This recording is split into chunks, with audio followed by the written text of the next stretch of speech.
Olá, gente! Bem-vindos a mais uma segunda de inglês aqui no Dá Enem.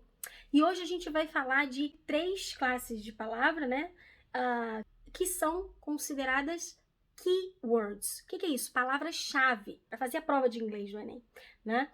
Porque essas palavras, elas formam a base, né? E a maioria das frases na língua inglesa são formadas por essas palavras e algumas outras que a gente vai ver em outros vídeos. Se nós soubermos identificá-las dentro do texto e nós soubermos um número maior possível dessas palavras, nessas classes, é muito mais fácil da gente compreender o significado geral de um texto, de um parágrafo na prova de inglês. Então, é o substantivo. E aí, como o professor Morgan já ensinou para vocês, substantivo é tudo aquilo que dá nome a todos os seres, eventos, lugares, a tudo que existe, né? Então, ele nomeia, é o noun em inglês.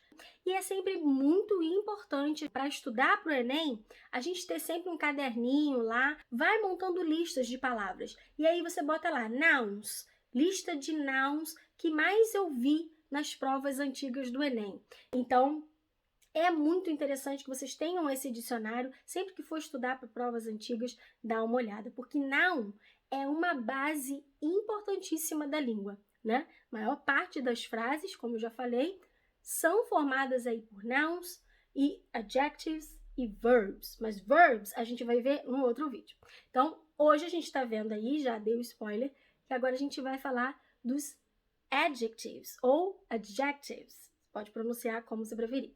Os adjetivos. E aí o professor Morgan já ensinou também que adjetivos, assim como no português, no inglês, ele é a característica, ele está relacionado a um noun, né? Ele se refere a um noun e ele vai dar característica para esse noun. Pode ser um defeito, pode ser uma qualidade, pode ser simplesmente uma característica que componha, né? Pode ser um número, por exemplo, né? One apple, uma maçã. One hand, uma mão.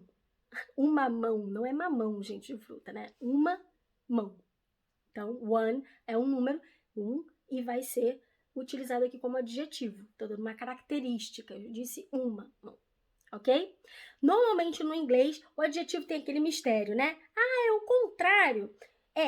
Ele aparece, na maioria das vezes, nos textos, dessa forma, utilizado antes do noun, antes do substantivo. Então, por exemplo, menina bonita, beautiful, bonita, girl, menina. Menina bonita no inglês, beautiful girl. Eu jogo o adjetivo, o adjective, para antes do noun. Então, por exemplo, eu posso dizer assim, a pretty tall lady. Uma bela e alta moça. Ok? Pretty, bonita, né? Ou bela. Tall, alta. Lady, moça, dama. Ok? O adjetivo ele também pode ser usado utilizando um linking verb, no caso, um verbo de ligação, que vai falar o que é aquela coisa, então vai dar a característica depois. Então, a menina esse é um verbo de ligação. O estado, né? Ser. The girl, a menina, is, que é o esse verbo, né? O verbo to be, o verbo to be, né? Beautiful, bonita. The girl, a menina, é beautiful, bonita. The girl is beautiful. Aí eu já utilizei da mesma forma que a gente usa no português. Ok? Então, essa classe gramatical, adjective, ela também é um keyword, porque ela aparece muitas vezes. A maioria das frases são compostas aí, como eu já falei no início, por nouns, adjectives, verbs, alguns conectivos que a gente utiliza. Por exemplo, esse linking verb seria um conectivo no momento. Algumas preposições. E aí você pode compor um noun phrase ou nominal clause, que seria o quê? Para o português, se você for traduzir, você pode falar a locução nominal, né? Então, você vai utilizar, né, um substantivo, um adjetivo, vão ter conectivos ali no meio, e aí eu posso dar esse exemplo aqui. The power of love.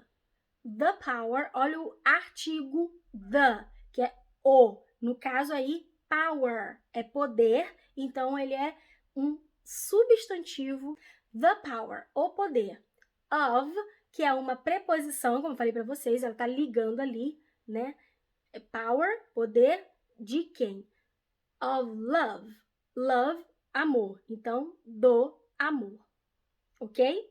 Isso é um nominal clause ou um noun phrase, que é uma frase que compõe um substantivo único. Elas têm um sentido fechado. Então, é como se elas fossem uma palavra só. Tem 4 palavrinhas compondo, mas o sentido delas é único, é fechado. Então, ela compõe uma palavra. Ela vira um noun phrase. Ela, na verdade, é uma frase substantiva, ok? Tem aqui os outros exemplos para vocês. Aí eu vou ler aqui no meu laptop, né? A risk of dying. A risk of dying. Um risco de morte, ok? A subject of conversation. Assunto para conversa, né? A subject of conversation. Por exemplo, the weather. O tempo, né? A gente fala muito sobre o tempo, né? Não tem o que falar, fala sobre o tempo, né? What is the weather like in your city? Yeah, it is raining today. Do you like raining days?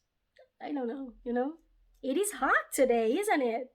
Então, fala sobre o weather, sobre o tempo. A place of worship. A place of worship. Um lugar de adoração, né? Pillars of sand. Todas essas nominal clauses que eu coloquei como exemplo já caíram no Enem. E aí eu faço esse desafio para vocês agora.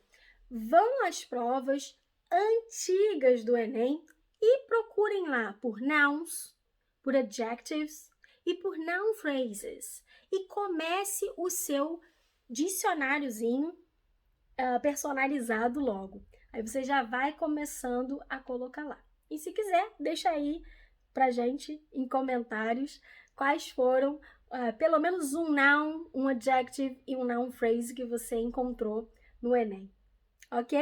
Então, gente, é isso por hoje. Até a próxima!